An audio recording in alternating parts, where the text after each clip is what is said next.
Bonsoir à toutes et à tous et bienvenue sur Médien TV dans 60 minutes pour comprendre. Nous sommes le 16 mai et nous sommes en direct et vous le savez, pendant 60 minutes, nous essayons de décrypter pour vous ce qui fait l'actualité nationale ou internationale. N'hésitez pas à réagir comme tous les soirs sur les réseaux sociaux, sur la page Facebook de Médien TV ou encore sur le compte Twitter de l'émission à travers le hashtag 60MPC. Vous le savez, vos questions et vos réactions nous permettront d'alimenter notre discussion de ce soir. Mohamed Nefaoui fait partie de nos invités de ce soir. Vous êtes commissaire au sein du BCIJ, le Bureau central d'investigation judiciaire. Merci, commissaire, d'être parmi nous. Naïm Kamel, vous êtes rédacteur en chef de Quid.ma. Et enfin, Moustapha Tossa. Pardon ? Directeur de Quid.ma, excusez-moi. Vous savez, je rajoute des attributions. Et Moustapha Tossa, analyste politique, qui est avec nous en duplex depuis Paris. Vendredi dernier, un ressortissant tchadien était appréhendé à Tanger par les hommes du BCIJ, le Bureau central d'investigation judiciaire, arrêté en possession de matériel et produits rentrant dans la composition d'explosifs, de gilets pare-balles, conçus pour fixer des ceintures explosives, ainsi que des vidéos de repérage. Ce terroriste présumé envisageait des exactions à l'encontre de cibles stratégiques et symboliques dans les villes de Tanger, Rabat ou encore Oujda. Entre 2002 et 2015, 132 cellules terroristes ont été démantelées, déjouant dans la foulée de nombreux projets d'attentats sur notre territoire. Quels étaient les projets de l'individu appréhendé vendredi dernier à Tanger? La région de l'Oriental est-elle particulièrement concernée par la radicalisation? Quel est le niveau de la menace aujourd'hui et quels moyens sont mis en œuvre par les services de sécurité? Terrorisme, le Maroc est-il à l'abri? C'est le titre de l'émission de ce soir. Le vendredi 13 mai 2016, dans une demeure de Tanger, le Bureau central des investigations judiciaires a arrêté un ressortissant tchadien affilié à l'organisation État islamique. L'individu en question était arrivé au Maroc le 4 mai courant via l'aéroport international Mohamed V de Casablanca en provenance du Tchad. Cette arrestation a permis la saisie de sacs en plastique contenant des produits liquides et en poudre susceptibles d'être utilisés dans la fabrication d'explosifs selon un communiqué du ministère de l'Intérieur. Une cocotte, des batteries et des fils électriques, des billes métalliques et des gilets pare-balles conçus pour fixer des ceintures explosives ont été aussi saisis. Les perquisitions ont permis également de mettre la main sur des documents expliquant les méthodes de confection des explosifs et des enregistrements vidéo des lieux repérés par ce terroriste dans certaines villes du royaume.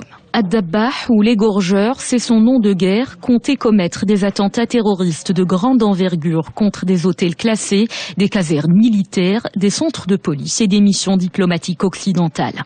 L'objectif était de porter atteinte à la sécurité et à la stabilité du royaume, conformément à l'agenda de Daesh. Le mis en cause sera déféré devant la justice dès la fin de l'enquête qui se déroule sous la supervision du parquet général.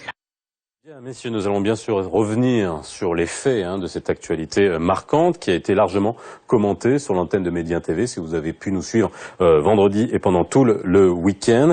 Et c'est vrai qu'aujourd'hui est une date un peu spéciale dans l'imaginaire, pas dans l'imaginaire, dans l'esprit des Marocains et plus particulièrement des Casablancais, puisque nous sommes le 16 mai et il y a 13 ans avaient lieu ces attentats meurtriers à Casablanca. Alors, commissaire, vous êtes le mieux placé aujourd'hui pour nous dire et pour qu'on puisse revenir exactement sur ce qui s'est passé vendredi et les images que l'on a pu voir sur l'antenne de Médien TV depuis vendredi.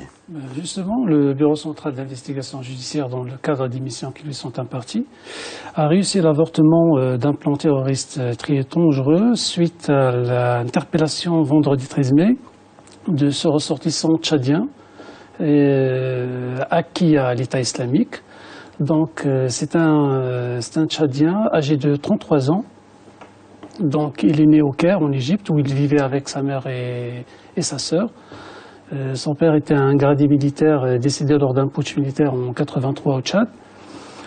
Donc, c'est quelqu'un qui parle en arabe avec un accent égyptien. Il maîtrise aussi l'anglais parce qu'il donnait des cours privés de langue anglaise dans les pays où il évoluait, l'Égypte, le Nigeria, où il compte une sœur, et aussi le Tchad.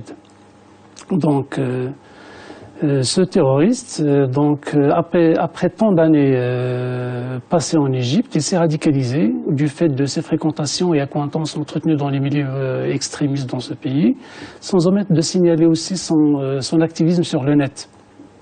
Donc il va lui ouvrir la voie, il va le mettre en contact avec des opérationnels affiliés à l'État islamique qui vont le prendre en charge. Et aussi, ça va accélérer le processus de son endoctrinement, donc, et de sa conviction de pouvoir être un des leurs. Donc, et lui, donc, comme vous l'avez signalé tout à l'heure, il est arrivé au Maroc le 4 mai, donc, à bord d'un vol Djamena à Casablanca. Et, et alors, lui a son accès, parce que sur la fiche d'embarquement, il a déclaré se rendre à l'hôtel Ibis à Casablanca pour tourisme. Alors que c'est pas la réalité. Donc juste après, il a commencé ses périples, ses déplacements. Donc il s'est rendu à la ville de Saïdia et Oujda, où il a dû entreprendre des contacts avec des Algériens. Donc, et ces contacts, bien sûr, ont été coordonnés par les opérationnels de l'État islamique en Libye. Donc c'est et après, il est descendu à Agadir, où il a commencé à opérer des missions de repérage et de reconnaissance des sites, avant de se diriger vers Tanger, où il va élire domicile, en louant un appartement qui va servir de planque, comme vous l'aviez au mont de la Sizi.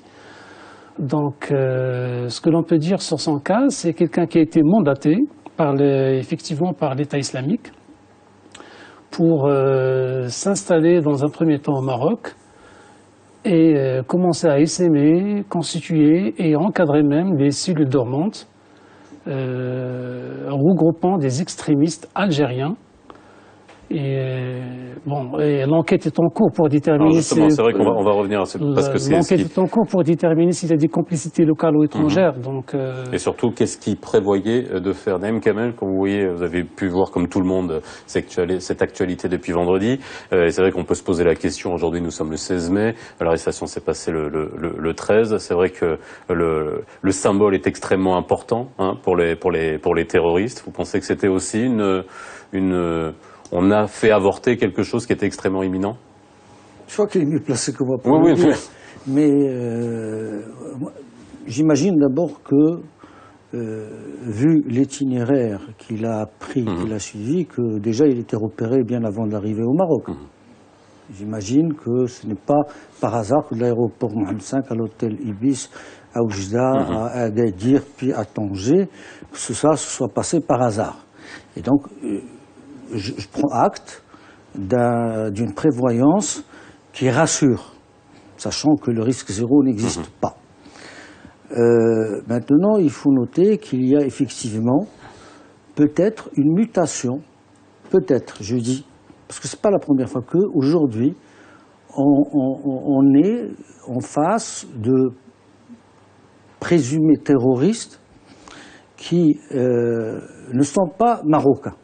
C'est-à-dire que, on l'a vu dans l'analyse faite par le ministère de l'Intérieur, que Daesh ayant échoué à utiliser des Marocains, ayant échoué à infiltrer d'autres personnes, recourt aujourd'hui à des Africains subsahariens pour essayer d'infiltrer le Maroc. Est-ce que ça représente un danger énorme ? Je crois que si le PSIS et chez le ministère de l'Intérieur le disent, c'est qu'ils le croient. Mais j'aimerais savoir, on a parlé déjà de cellules dormantes. Et là, je suis un peu surpris par le silence sur ces cellules dormantes. Si on parle de cellules dormantes, c'est qu'on sait qu'elles existent. Et donc c'est qu'on les a un peu identifiées. Et c'est là où je n'arrive pas vraiment très bien à comprendre pourquoi on se retient. Est-ce que, si on a déjà dit qu'il y a des cellules dormantes, c'est qu'on les connaît. Sinon, on va les réveiller. Si on ne les connaît pas... Alors justement, on verra de quelle manière, parce que c'est vrai que c'est dans la limite de ce que vous pouvez nous dire, bien entendu, parce que c'est vrai, on va encore préciser que vous ne pouvez pas tout nous dire, et c'est bien évidemment, on le comprend de manière, on le comprend aisément. Moustapha Tossa, vous êtes en duplex de Paris, avec nous dans 60 minutes pour comprendre. Vous avez vous aussi eu l'occasion de regarder ces images. Qu'est-ce que ça vous aspire, cette arrestation qui a eu lieu vendredi, Moustapha Tossa? Ça m'inspire une réflexion toute simple, c'est que les services de sécurité marocains ont Je pense montré qu'on a un petit problème de liaison une forme avec Paris. d'être parvenus à... Moustapha Tossa. Vous m'entendez? Vous m'entendez? Oui, Moustapha. Est-ce que vous m'entendez? On vous entend. Oui, alors je disais donc la première des réflexions qu'on peut faire sur cet événement dramatique qui vient de survenir au Maroc, c'est que ça montre l'efficacité, s'il faut encore la souligner, des services de sécurité marocains, mais ça montre aussi une évidence, c'est que ça ne surprend personne. Le Maroc était un objectif, était une cible très très importante pour l'organisation terroriste de Daesh. On l'a ressenti et on l'a lu dans la littérature qu'elle diffusait sur les réseaux sociaux, et on s'attendait à n'importe quel moment à une tentative d'attentat de la part de cette organisation. Alors évidemment, le fait qu'elle utilise un citoyen tchadien et pas marocain pour cette opération indique d'abord un tournant de cette organisation, le fait de vouloir embrigader et instrumentaliser un citoyen de ces pays-là, ça peut être ressenti comme une ruse de la part de cette organisation, mais aussi ça nous renseigne sur tout le travail qui a été fait en amont pour incruster un élément pareil, et Naïm Kamal parle de cellules dormantes. Ça veut dire qu'il y a un travail de communication entre ce chef opérationnel qui est venu les réveiller et des gens qui travaillent sur le terrain et qui continuent de constituer une vraie menace. Alors cette histoire, elle est absolument extraordinaire dans ses détails et dans les trouvailles et les découvertes qui ont été faites dans cet appartement. Mais il n'est pas étonnant parce que le Maroc, de par son rôle politique et diplomatique, de par la lutte contre le terrorisme dans laquelle il inscrit son action à tous les niveaux européens et africains et Moyen-Orient, est forcément la cible de cette organisation. Donc ce n'est pas étonnant, mais c'est rassurant de voir qu'on puisse arriver à démanteler et à arrêter une action avant qu'elle ne provoque des carnages. Alors, on reviendra bien sûr avec vos commissaires sur tous les moyens qui sont mis en œuvre dans un deuxième temps. Avant que vous répondiez à Sikamal sur les cellules dormantes, justement, et l'interrogation de Sikamal, est-ce que vous pouvez nous dire, on a entendu, dans le reportage, on a entendu tout de suite, que les projets de cet individu, est-ce qu'ils étaient clairement identifiés, les cibles étaient-elles clairement identifiées? Donc, comme vous le savez, on est au stade actuel de l'enquête. L'enquête est en cours, donc, et sous la supervision du parquet. Donc, c'est pas encore terminé l'enquête, donc on ne peut pas prédire des choses. Donc, il y a en train des informations qui se recoupent et l'enquête est en cours. Donc, on n'est pas encore à terme. Mais ce que l'on peut dire, c'est que les cibles, c'est toujours les mêmes. Donc, c'est toujours les mêmes parce que de par l'expérience en matière de lutte contre le terrorisme, toutes les cellules, elles s'assignent comme objectif les mêmes cibles. C'est-à-dire les missions diplomatiques occidentales, les sites touristiques, les personnalités civiles et militaires, les casernes s'il y a une possibilité. Donc, les cibles sont toujours les mêmes. Donc, il n'y a pas... Et en plus, dans le cas d'espèce, j'aimerais bien signaler parce que lui, il avait opéré quelques missions de reconnaissance et de repérage des sites sur plusieurs villes. Oui. C'est-à-dire qu'il est en train d'étudier les sites et tout, et les endroits qui doivent faire l'objet de cibles. Donc, alors, en termes de matériel, je sais que c'est très... on voit sur ces images-là, on voit des cocottes, on voit un certain nombre de matériels qui ont été saisis. Exactement. Ça montre quel niveau de sophistication, quel niveau d'équipement, quel niveau d'expertise? Parce que j'imagine que, en fonction des cellules que vous démantelez, vous avez une catégorisation en termes d'expertise et en termes de formation. Justement, dans le cas d'espèce que vous avez montré tout à l'heure, donc déjà les produits qui sont saisis dans le cadre de cette interpellation renseignent du stade avancé de la phase de préparation de ces plans. Donc vous voyez des gilets explosifs, des substances qui sont en cours d'expertise pour déterminer le degré du danger et de dangerosité de ces produits. Donc il y a aussi de la documentation extrémiste qui renferme des thèmes à Roland Djihadi en cours d'étude. Il y a aussi comme vous l'avez vu, des tubes qui vont être enfilés et chargés avec de la matière aussi. Donc il y a toujours bon, de toute façon, il faut toujours chercher, pour le terroriste, il faut toujours qu'il passe inaperçu. C'est-à-dire il fait toujours recours à des matières qui sont accessibles et qui sont artisanales et faciles à confectionner avec une bombe. Et qu'il peut trouver sur place. Et sur place, oui. Et maintenant, surtout sur consultation des sites internet, donc, qui offrent, bon, à partir de la cuisine, toutes les bombes que tu veux. Donc, et à partir d'éléments et d'ingrédients que tu as chez toi. Alors Daesh avait annoncé en juin dernier justement d'essayer de changer de mode opératoire de manière stratégique, éviter les loups solitaires, d'essaimer, comme vous aviez dit, de créer des lieutenants qui puissent créer des cellules aujourd'hui. Vous pensez que cet homme était un de ces lieutenants?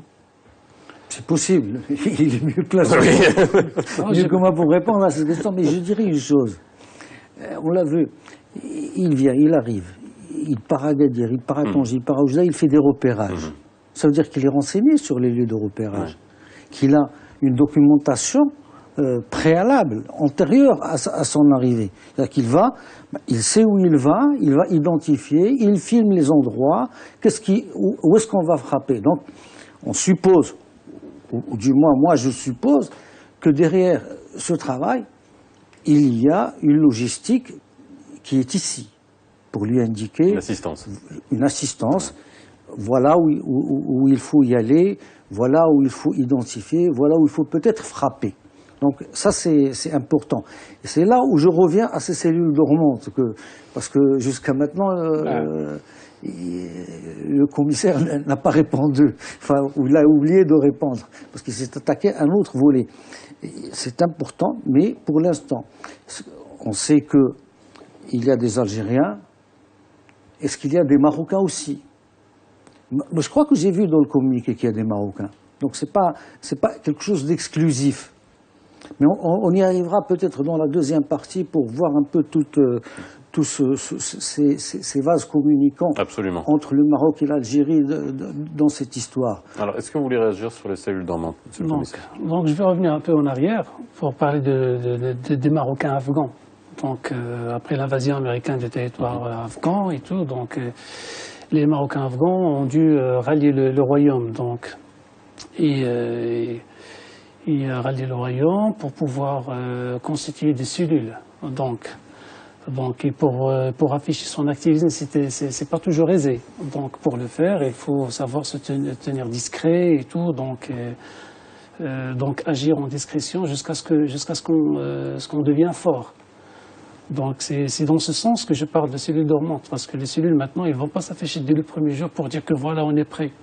Parce que c'est tout un travail de longue haleine. Donc ça se prépare, ça nécessite des études, comme il a commencé à le faire avec ses missions de repérage. Donc ça nécessite de consultation et surtout c'est organisationnel, c'est-à-dire qu'il y a toujours, parce que n'oubliez pas que c'est un émissaire. Donc quand on est un émissaire, on a toujours des instructions à attendre et on a toujours des contacts. Comme je l'ai dit tout à l'heure, il a dû entreprendre des contacts sur Saïdia et Oujda, donc avec des gens. Donc tout ça, même son introduction au Maroc, il a été coordonné dès le départ. Donc il suit tout un plan. Donc c'est ça, quand je parle de cellules dormantes, c'est-à-dire qu'il va procéder à des recrutements, il va préparer l'embrigadement des gens, parce que lui, il s'apprêtait à passer à l'acte, mais toujours ça va être avec l'appui de combattants dont il préparait l'embrigadement aussi. Donc c'est un travail qui se fait. Donc et pour répondre à votre question, pour dire que de par l'expérience, parce que quand on parle de stratégie de Daesh, donc auparavant, comme vous l'aviez remarqué, comme cela ressortait de la chronique sécuritaire, c'est-à-dire après le déclenchement de la crise syrienne et l'appel lancé par la chefferie de l'État islamique, les combattants nationaux ont rejoint les organisations terroristes sur la zone syro-irakienne. Et là, ils vont acquérir une expérience guerrière et des séances d'endoctrinement avant de rebrousser chemin sur le royaume pour y perpétrer leur projet belliqueux. Et même pour ceux qui n'arriveront pas à gagner la scène syro-irakienne, le leadership de l'État islamique, via le porte-parole, va leur légitimer le fait de sévir dans le royaume. Mais cette stratégie de Daesh a été tenue en échec grâce à la vigilance des services de sécurité marocains qui ont pu réussir à stopper les visées expansionnistes de l'État islamique, et ce, bien sûr, par l'engagement dans une offensive sécuritaire anticipative en direction des agents recruteurs et des rabatteurs locaux. Et comme vous l'avez remarqué dans les statistiques que nous présentons, oui, cela a eu un impact dissuasif sur les velléités de départ des combattants vers cette zone de guerre.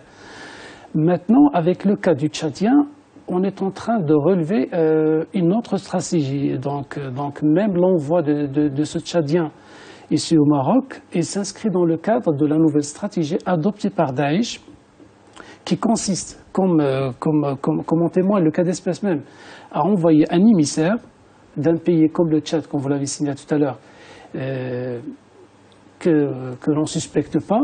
Donc c'est quelqu'un qui vient, il va s'installer dans un premier temps dans le royaume, prendre le temps de recevoir les instructions, d'étudier bien l'endroit et là, et ça change de l'ordinaire, parce que toutes les stratégies de Daesh ont échoué face à la vigilance des services marocains. Donc l'envoi de cet émissaire tchadien, ça rentre dans le cadre de la nouvelle stratégie. Il a été déclaré aussi donc, par le leadership de Daesh. Oui, c'est en jaune. Donc c'est dans ce cadre que s'inscrit cette introduction et l'importance de ce cas tchadien. Moustapha Tossa, vous êtes avec nous en duplex de Paris. Je le rappelle, quelques mots par rapport à ce que vous avez entendu. Ensuite, on parlera bien sûr de cette région, le nord et l'oriental. Et se poser la question aujourd'hui, est-ce que ça représente un nouveau creuset ou une nouvelle stratégie pour le terrorisme? Oui, c'est vrai que c'est autant rassurant de voir que cet homme a été arrêté par les services de sécurité, c'est autant inquiétant de voir aussi la capacité de cette organisation nommée Daesh à embrigader des gens qui sont inconnus de tous les services de sécurité de la région. N'oublions pas que cet homme-là s'est baladé dans des aéroports, est rentré dans des frontières, et normalement, il n'est fiché nulle part, sinon ça aurait sonné rouge à chacun de ses passages. Donc c'est un homme qui n'est pas connu, qui n'est pas repéré sur le radar de ces services de sécurité. Et je rappelle simplement que tous les pays sont mobilisés en ce moment pour lutter contre cette menace terroriste. Alors il y a aussi une question qui se pose et que j'ai eu l'occasion de discuter avec des gens cet après-midi pour préparer cette émission, et quelqu'un m'a attiré mon attention sur un fait qui n'est pas sans importance. Il m'a dit pourquoi les Marocains l'ont arrêté si vite. Pourquoi ne l'ont-ils pas laissé approcher justement ses contacts et ses cellules dormantes pour pouvoir faire un grand coup au lieu que ça soit uniquement sur cet émissaire-là? Alors moi je n'ai pas de réponse à ça. J'imagine que les services de sécurité ont leur raison et leur logique à eux pour pouvoir réaliser une telle stratégie. Mais ça nous interpelle de savoir si cet homme-là était venu pour mobiliser des éléments qui habitent à Tanger, qui habite à Agadir ou qui habite à Casa, est-ce qu'il n'aurait pas fallu mieux l'utiliser comme un poisson pour justement faire sortir ces loups de leur bergerie? Mais ça, c'est une question que je me pose, moi, en tant qu'observateur de ces affaires-là. Monsieur le commissaire, alors, sachant que les médias ont un rôle, hein, et c'est vrai qu'on ne faut pas qu'on révèle tout, bien évidemment, il faut rester prudent par rapport à ce genre de choses, mais c'est vrai qu'on peut se poser cette question-là, est-ce que vous aviez de réelles raisons, et j'imagine que c'est le cas, de comprendre que cette personne-là allait passer de manière concrète à l'attaque? J'imagine que là aussi, on préfère attendre un peu le temps de remonter la filière. Donc, bon, de toute façon, justement, donc... C'était déjà fait. Bon, il y a des... Non mais... Je peux rien dire, là. Ne mettez pas monsieur le commissaire dans l'embarras, je viens de faire cette précision exprès pour ça. Si on est là, c'est qu'on a la volonté de partager, donc on discute au fur et à mesure, sachant que la personne, elle est en état de garde à vue, donc, et l'enquête est en cours. Donc il y a beaucoup de développements au fur et à mesure qui vont apparaître, qu'on partagera par la suite. Donc, mais ce que l'on peut dire sur son cas, c'est parfois aussi la réussite de notre approche, qui est toujours basée sur l'anticipation. Donc, et les enjeux vont être étudiés par les services concernés. Donc on peut pas, il y a des choses de toute façon qu'on connaît que juste les services de sécurité vont de toute façon en conscience. Et c'est à leur niveau que ça se mesure le temps d'intervenir ou pas. Donc il y a beaucoup de paramètres, de toute façon, qui ne concernent que le sécuritaire. De toute façon, et je pense que ça a l'air de marcher. Donc, Alors pourquoi le Nord? C'est vrai que ça, aujourd'hui, Nord, oriental, c'est pas la première fois qu'on démantèle une cellule à ce niveau-là. C'est un lieu stratégique? Non, mais je crois que l'oriental, ce n'est pas un hasard. D'abord parce que les zones de prédilection pour tous ces mouvements, c'est les zones frontalières. On le voit en Libye, on le voit entre la Tunisie et l'Algérie, on le voit entre les frontières algériennes et les frontières maliennes, nigériennes, tchadiennes, etc. Tout ce qui, les 5 pays outre le Maroc qui sont à côté. Donc c'est déjà une zone de prédilection.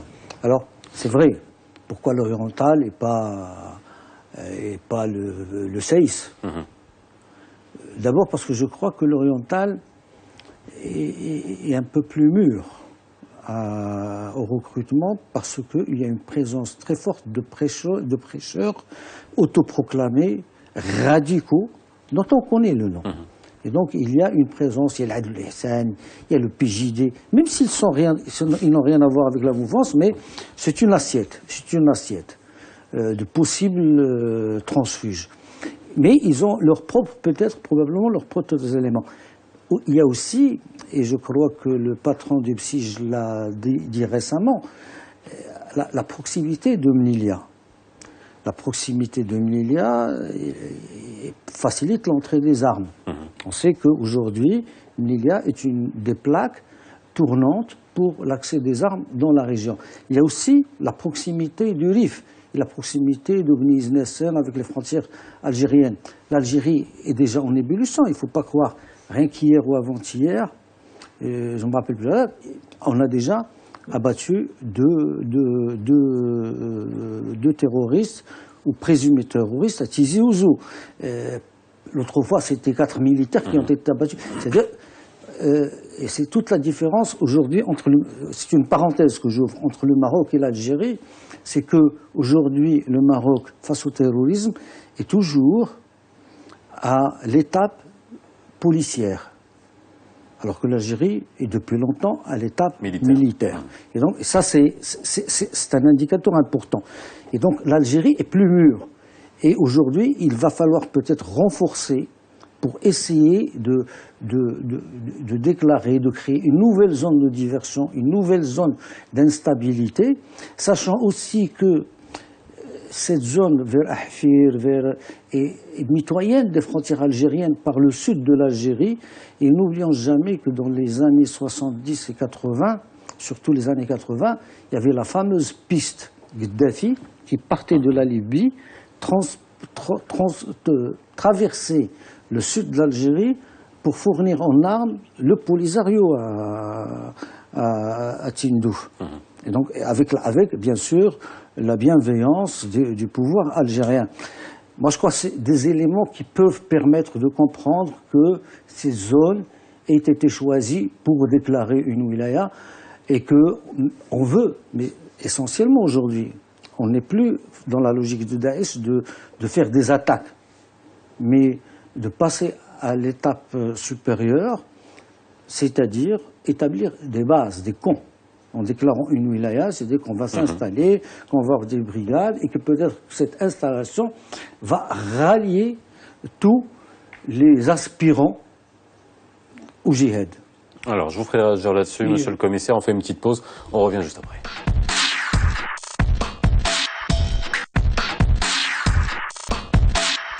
De retour sur le plateau de 60 minutes pour comprendre. Terrorisme, le Maroc est-il à l'abri? C'est le titre de l'émission de ce soir. Commissaire Nefae, vous vouliez réagir justement à la question, à l'analyse de Sikamal sur pourquoi le Nord, pourquoi l'Oriental. Beaucoup de cellules ont été démantelées dans cette région-là.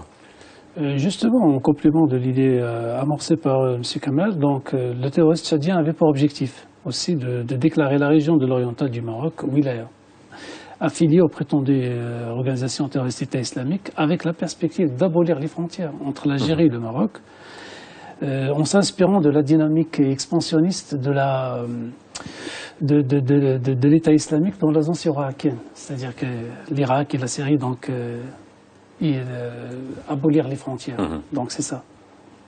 Donc c'est pas facile comme projet. Mustapha Tossa.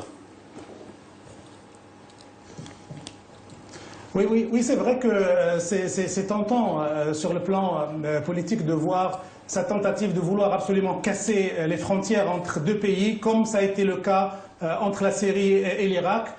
Et ça a fait ce territoire du califat. Alors, mais pourquoi le Nord? Il y a aussi, je crois, d'autres raisons, en plus de ce qui a été dit par Naïm Kamal. Je crois que les gens sont très actifs dans cette région parce que, n'oublions pas que cette région offre des bases de repli et de fuite.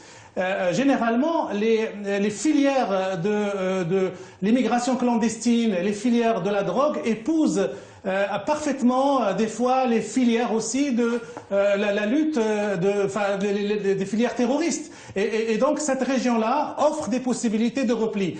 Alors il y a une autre raison que je voudrais dire, mais que je ne partage pas du tout, mais j'ai lu un certain nombre de choses là-dessus, c'est qu'on dit que cette région du Nord est un réceptacle pour l'idéologie de rupture et l'idéologie radicale. Alors le RIF, dans son ensemble, serait très réceptif à cette idéologie. Alors ceux qui font la promotion de cette théorie se basent sur le fait que la plupart, 90% des jeunes terroristes qui ont frappé l'Europe récemment, Paris et Bruxelles, leurs familles sont originaires de cette région. Alors il y a une mode en ce moment de réflexion pourquoi cette région particulièrement produit entre guillemets, des terroristes en Europe. Est-ce que le RIF, dans son histoire, dans sa manière d'être, dans son humeur historique, n'est pas apte à épouser cette idéologie? Il y a beaucoup de réflexions. Moi, je ne les partage pas parce que je ne veux pas tomber dans ce communautarisme bon marché, mais il y a ces réflexions-là qui expliquent pourquoi un certain nombre d'activistes se déploient sur cette région dans l'espoir de susciter des vocations et d'utiliser une main-d'œuvre qu'on croit à la portée du discours radical. Moi, j'aimerais bien préciser une chose. D'un point de vue pratique, bon, de toute façon, depuis, il y a 35 cellules terroristes liées à l'agence syro-irakienne, démantelées depuis 2013.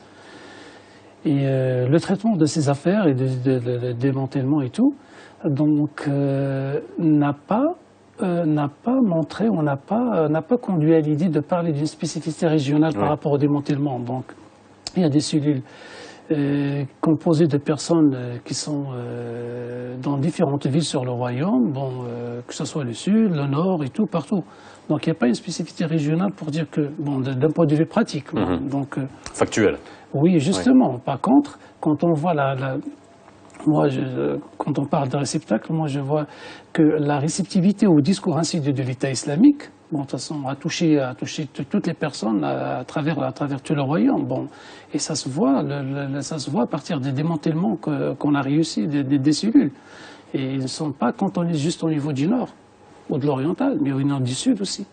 Donc, c'est rien qui permet, c'est vrai que ce que disait Mustapha Tossa, c'est une analyse qui peut être aussi dangereuse, dans le sens où on ne va pas stigmatiser, non mais bien sûr, et puis on ne va pas corréler nécessairement une région, mais si quand même... Il faut aussi se méfier d'une chose, c'est qu'il y a un tapage vraiment propagandiste depuis des années. On va encore taxer d'anti-algérianisme primaire, mais il y a un tapage qui veut que depuis la frontière, la fermeture des frontières maroco-algériennes par Alger, l'oriental est dans un état de précarité, qu'il est prêt à tomber, avec des fantasmes qui... Peut-être que les théoriciens de Daesh ont succombé à cette perception qui est propagandiste et qui n'est pas vrai, qui ne correspond pas vraiment à la réalité du développement et de la qualité de la vie dans l'oriental qui n'est pas moindre ou plus que celle de pas mal d'autres régions du Maroc. Donc il y a cet aspect dont il faut peut-être tenir compte, qu'ils aient été induits en erreur en croyant qu'en s'attaquant à cette zone, ils s'attaquent à un maillon faible. Sachant que la permissivité avec parce que Daesh est aujourd'hui, on sait, il est en Algérie. Et que la mitoyenneté leur permet peut-être des approvisionnements en hommes, en armes, pour pouvoir créer une première zone de déstabilisation du pays. Le Maroc en est conscient.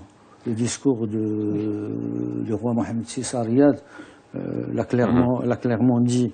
On sait qu'aujourd'hui, on est à Daesh, on est au Polisario, mais on oublie les autres mouvements qui sont dans le Sahel. Il faut maintenant peut-être élargir le champ, l'espace, aller vers d'autres mouvements. J'en cite quelques-uns. Il y a Ansar Din, il y a le Mijao, le Mijao, c'est le mouvement pour l'unicité et le djihad en Afrique de l'Ouest, qui est de la même nature que le Polisario et qui a des accointances. Et que donc ils veulent créer une sorte de synthèse ou une synergie plus exactement entre tous ces mouvements pour essayer à un moment donné de vraiment faire imploser la région. Justement, ça cadre avec quand on voit la recrudescence des actes terroristes perpétrés par l'État islamique en Libye et en Tunisie. Donc cela ne cache pas la stratégie expansionniste de cette nébuleuse qui cherche à ériger ces deux pays comme point d'appui pour l'expansion du projet global de la Khilafa. Et c'est ça le projet qui fait qu'il ambitionne toujours d'aller vers l'avant, et c'est le projet de la Khilafa qui est derrière tout ça. Donc alors, j'ai une question de Mohamed qui nous demande comment peut-on, et ça c'est légitime, ce sont les questions des téléspectateurs et de l'ensemble des citoyens marocains. Mohamed nous dit comment peut-on faire face aux combattants marocains qui ont pris part à des opérations menées par des groupes liés à Al-Qaïda et Daesh et qui sont décidés à rentrer au Maroc pour mener des actes terroristes pour déstabiliser le royaume. On regarde un sujet de Manal Akhdari. Un pays leader dans la lutte antiterroriste. Avec la montée en puissance des groupes extrémistes, notamment Daesh, Al-Qaïda et Boko Haram, le Maroc a fait du combat contre le terrorisme son cheval de bataille. En octobre 2014, le ministère de l'Intérieur a mis en place son dispositif sécuritaire Hadar pour appuyer l'action des services de l'État dans la protection des citoyens et des visiteurs étrangers. Qu'en première étape, des éléments de Hadar ont été déployés à l'aéroport Mohamed V de Casablanca avant d'étendre leur présence aux autres villes marocaines. En 2015, un autre service de sûreté marocain de haut niveau a vu le jour. C'est le Bureau central des investigations judiciaires. Depuis sa création, le BCIJ a démantelé plusieurs cellules terroristes. Le 24 mars 2016, il a démantelé une cellule liée à la branche libyenne de l'organisation État islamique qui s'activait à Marrakech, Smara, Sidi Ben Nour et Had-Soualem. Le 29 avril dernier, le ministère de l'Intérieur a annoncé le démantèlement d'une cellule composée de 3 présumés terroristes à Nador. Ils étaient à un stade avancé dans la préparation d'actes terroristes contre des sites sensibles au Maroc. Le 18 février dernier, une cellule composée de 10 membres, dont un ressortissant français et un mineur de 16 ans, a été démantelée à El Jadida. Elle avait prévu des attaques à l'aide d'armes biologiques et la liste des opérations est longue. Le BCIJ a également réussi à démanteler des cellules terroristes en Europe, en particulier en Espagne, grâce à une collaboration interservices efficace. Le Maroc multiplie donc les efforts pour éviter des scénarios similaires à ceux de 2003, 2006 et 2007.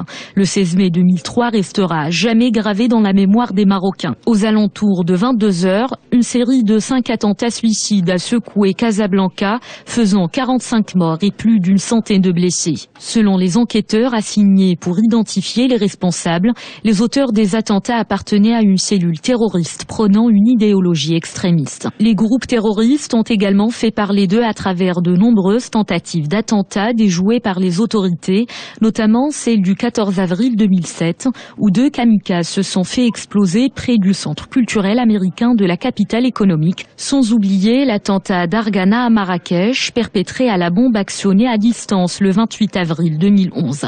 L'attaque a fait 17 morts et 20 blessés de nationalités différentes. Aujourd'hui, l'efficacité des services de renseignement marocains n'est plus à à démontrer. Ils ont averti leur homologue français que le terroriste Abdeslam Salah était en route pour la Belgique. Une information confirmée par plusieurs médias français. Ils ont aussi livré un renseignement de haute valeur à la France sur la présence de Abdelhamid Abaoud à Paris. Les services marocains ont aussi communiqué à leur homologue belge des informations cruciales qui ont permis de mettre en échec des projets d'attentats prévus à Bruxelles. Alors, bien sûr, ça, je vous ai lu la question de ce téléspectateur qui se demandait comment peut-on faire face à ces combattants marocains qui ambitionnent de venir ici perpétrer des attentats sur le royaume. On voit bien avec le reportage, ça nous a permis une mise en perspective de tout ce qui s'est passé depuis ces dernières années, de ce qui est mis en œuvre également par les services de sécurité et les autorités. Mais pour répondre concrètement à Mohamed, à cette question-là, commissaire Nifaoui. Donc, pour répondre à cette question, c'est simple. Donc, parce que nous avons vu les attentats de 16 mai 2003, donc c'était une date inoubliable pour tous les Marocains, car c'est la première fois que le Maroc va connaître des terroristes sanguinaires, coordonnés, voilà, synchronisés, donc provoquant plus de 45 décès et plus d'une centaine de blessés aussi, de 45 morts.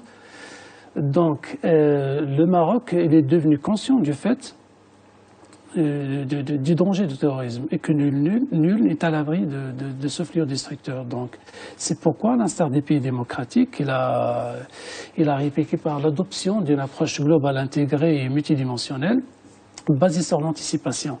Donc, laquelle l'anticipation a été très efficace et cela a permis la neutralisation depuis 2002 de 155 cellules terroristes. Donc, dont 35 démantelées depuis 2013, comme j'ai dit tout à l'heure, qui sont liées à l'agence syro-irakienne. Donc, on en est, en termes de statistiques, à 2885 personnes arrêtées, dont 275 récidivistes. Donc, 2800 qui sont en prison. Ont été arrêtés à l'époque. À l'époque. Oui, d'accord. Moi, je croyais là-dessus. Donc, il y avait dedans, il y avait parmi eux 275 récidivistes. Donc, ces démantèlements ont permis de tenir en échec 324 projets. Donc, y compris les projets à l'explosif et tout. Donc, mais revenons à la question, donc, au niveau de l'agence irakienne, donc, le suivi, de toute façon, a permis de recenser actuellement à 1579 personnes combattants marocains qui ont rallié l'agence irakienne et qui sont déployés comme suit. Par exemple, on a, en termes de statistiques, 758 personnes qui sont enrôlées au sein de l'État islamique, 100 à Harakat Islam et 52, en étant précis, à Jabhat Nusra. Donc, et parmi les 1579, on a 227 qui sont récidivistes. Alors, quand on voit tous ces chiffres qui sont extrêmement précis, Naam Kamal, vous vouliez réagir. Allez-y, continuez de donner. Oui, alors vous répondez à la question de Mohamed. Donc, justement, donc, notre approche, de toute façon, il a touché beaucoup de volets, donc, y compris les sécuritaires. Donc, comme vous l'avez signalé tout à l'heure avec les fonctionnaires de sécurité qui sont déployés dans le cadre du plan HADA. Il y a aussi l'adoption de la carte électronique, le passeport biométrique aussi, et le renforcement de l'appareil sécuritaire par la création du PSIJ aussi. Donc, mais sur le plan juridique aussi, pour répondre à la question, sur le plan juridique, bon, après les attentats du 16 mai, il y avait la loi le 0303 du 28/5/2003 qui est venue, bon c'est vrai, n'a pas donné une définition de terrorisme, mais il a donné une classification des actes lorsqu'ils sont commis intentionnellement et en relation avec un projet collectif ou individuel, et donc ça devient un acte terroriste. Mais pour ceux qui ont rejoint les organisations terroristes et qui veulent rentrer au pays, il y a aussi, donc on a adapté notre loi, donc pour être à la mesure des faits. Bon sang, c'est pourquoi maintenant la loi 86/14 elle est venue compléter et modifier les dispositions du code pénal et du code de procédure pénale, en ce sens qu'il incrimine les tentatives de ralliement ou de ralliement des entités ou des organisations terroristes. Donc le fait de tenter, et en plus les personnes dont on a connaissance qu'ils étaient dans l'agence syro-irakienne. Et aussi la loi, il incrimine tout entraînement, toute formation, tout embrigadement en vue de rallier une zone, il est punissable. Donc, il est incriminé. Donc, dès à leur retour ces gens-là sont bien identifiés. Vous le disiez tout à l'heure, vous donnez des chiffres extrêmement précis. Et ça, Naïm Kamal, vous l'évoquiez tout à l'heure. Aujourd'hui, on connaît ces gens-là, on a un chiffre extrêmement précis et on sait pister ces gens-là. Nous avons une mini-armée aujourd'hui. Nous avons, si Nifaoui en a parlé, autour de 1500 en Syrie et en Irak. Nous avons autant d'origine marocaine qui viennent de pays européens, qui peuvent un jour se rabattre sur le Maroc, et nous avons un potentiel qui est en prison au Maroc, qui est détenu, sans compter ceux qui sont dans la nature et qu'on n'a pas encore arrêté. Donc, on est là, on peut déjà vers les 10 000 hommes, les 12 000 hommes. Ça fait, je crois, 3 ou 4 divisions. Je ne connais pas combien ça comporte une division au sein de l'armée, mais on est devant division. Alors, que va-t-on faire de tout ce monde, à un moment ou à un autre? Est-ce qu'on va les tuer? Est-ce qu'on va les jeter à la mer? Est-ce qu'on va les garder à vie en prison? Est-ce qu'on va leur faire confiance s'ils font de la repentance, etc. Mais je crois qu'il faudrait, si Nifaoui a parlé tout à l'heure de la dimension, de la multidimensionnelle, il y a l'aspect sécuritaire, mais pas seulement l'aspect sécuritaire. Le travail d'anticipation sur ce qui va se passer, c'est excellent. Ça permet de faire avorter des projets, mais pas seulement. Mais après, il y a l'intégration sociale, il y a l'acception que nous avons de l'islam et la lecture que nous faisons du Coran. Et il faut dire les choses telles qu'elles sont. Dans le Coran, il y a tout. Il y a l'islam de paix, l'islam de la concorde, mais il y a aussi l'islam de la guerre et où le djihadiste bête et stupide va puiser les raisons pour lesquelles il va réagir dans la violence et dans le sang. Donc, il va falloir qu'on se penche sur cet aspect. Or, l'autre jour, il y a Jamal Braoui, je vois qui a été votre invité ici l'autre fois, il a écrit dans le quid.ma un article sur, par exemple, Ida'at Mohamed al-Khamis, le Coran, qui est la première radio écoutée au Maroc. C'est Mohamed Sadis, le Coran, et qui fait de bonnes émissions sur les fondamentaux, où les fondements de la nation sont protégés. Mais quand on écoute les émissions, mais c'est de l'obscurantisme le plus total, c'est de quoi nourrir le... Donc, il y a des choses à revoir dans notre fonctionnement, dans l'approche culturelle, intellectuelle, économique, sociale. Il faut appréhender cet ensemble. Et peut-être qu'il va falloir... le Maroc a travaillé sur le redéploiement de l'espace religieux. Depuis l'avènement de Mohamed VI, ça a été fait. Mais est-ce que ça a été fait jusqu'au bout? Est-ce que toute la volonté qu'on a voulu mettre là-dedans a été accomplie? J'ai quelques doutes là-dessus. C'est-à-dire, pourtant, on a quand même, il y a une approche, cette approche intégrée dont vous parlez, elle a été mise en place, elle a été amorcée. L'Institut de formation des imams a été mis en place, elle est saluée à travers le monde. On a traité très souvent sur ce plateau. Mais à côté de ça, si vous permettez, à côté de ça, le discours propagé, est-ce qu'on a vraiment un contrôle sur son contenu? Je vous ai donné l'exemple de la radio coranique, je peux vous donner aussi les prêcheurs de quartier autoproclamés qui ne connaissent rien, mais qui à ce niveau-là, c'est vrai que ça, on en avait parlé aussi, on a eu l'occasion d'en parler. Ce contrôle, alors il y a le contrôle des prêches, bien évidemment.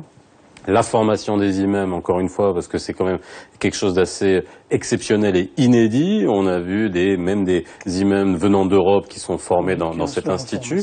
Mais pour répondre à Sikamel, est-ce qu'aujourd'hui on a su bien mettre la main et le contrôle sur le discours qui peut être propagé dans les canaux qui sont bien sûr maîtrisables au niveau du royaume? Comme vous l'avez signalé, c'est-à-dire que l'aspect sécuritaire n'est pas le seul. Donc le Maroc va au-delà pour trouver son expression dans une stratégie spirituelle et religieuse, donc aboutie visant la diffusion d'un islam qui prend les valeurs de tolérance, d'altérité et du juste milieu.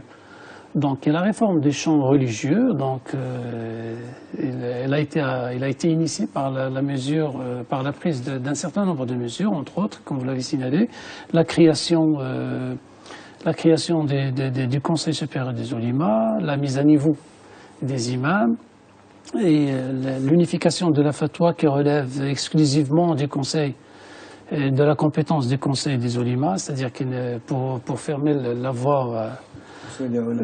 Donc, il y a aussi l'intégration de la femme dans la gestion des champs religieux, via la formation du Mourchidat aussi, et l'occupation surtout donc, du champ audiovisuel religieux par la mise en service de la chaîne radio-télévisée dont vous avez parlé, et des émissions consacrées exclusivement à l'encadrement spirituel des citoyens.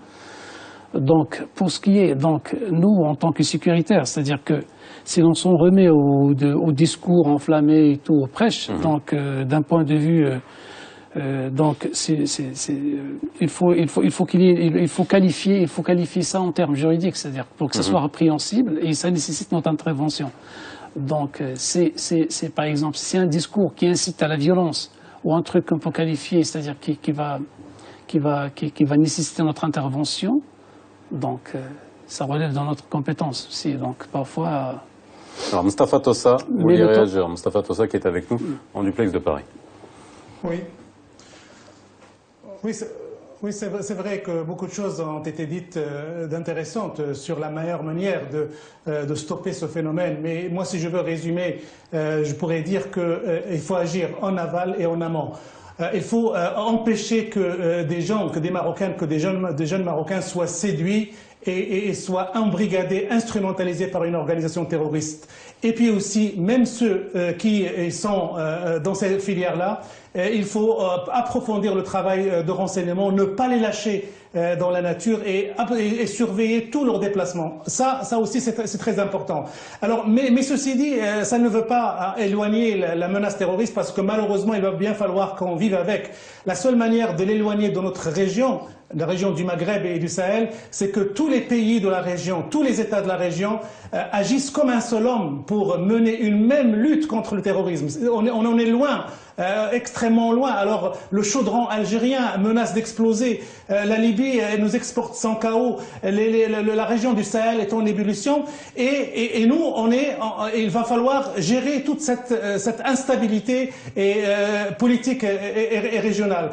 Bien sûr, sur le discours religieux, tout ce qui va être fait, tout ce qui a été fait est extrêmement positif. Mais malheureusement, on a remarqué en Europe que ceux qui s'inscrivent dans ces organisations terroristes et qui sont capables de commettre des attentats suicidaires et terroristes, des carnages, n'ont rien à voir avec la religion, n'ont jamais été exposés à la religion. C'est la grande criminalité qui a obéi, qui a cédé aux sirènes du djihadisme de circonstance.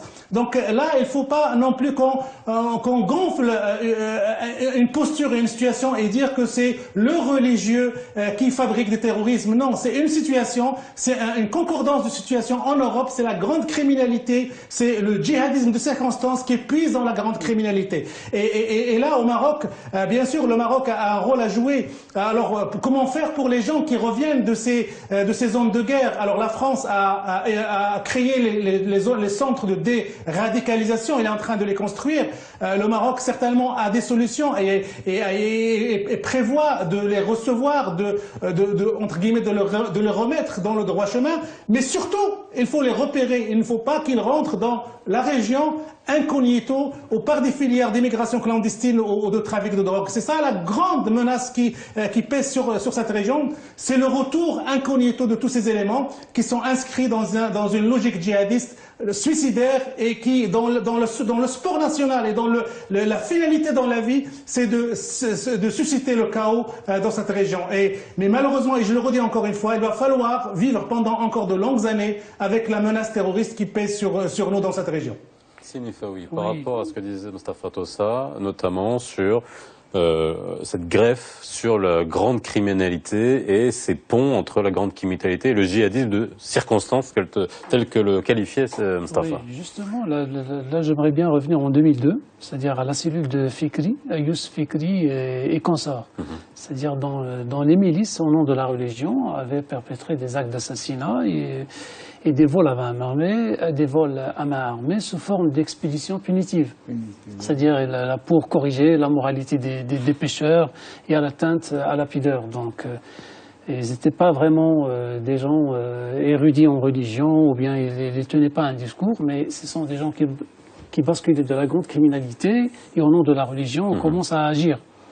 Donc justement, il ne faut pas toujours laisser faire endosser la question au discours religieux. Alors, moi d'abord, je voudrais souligner une chose.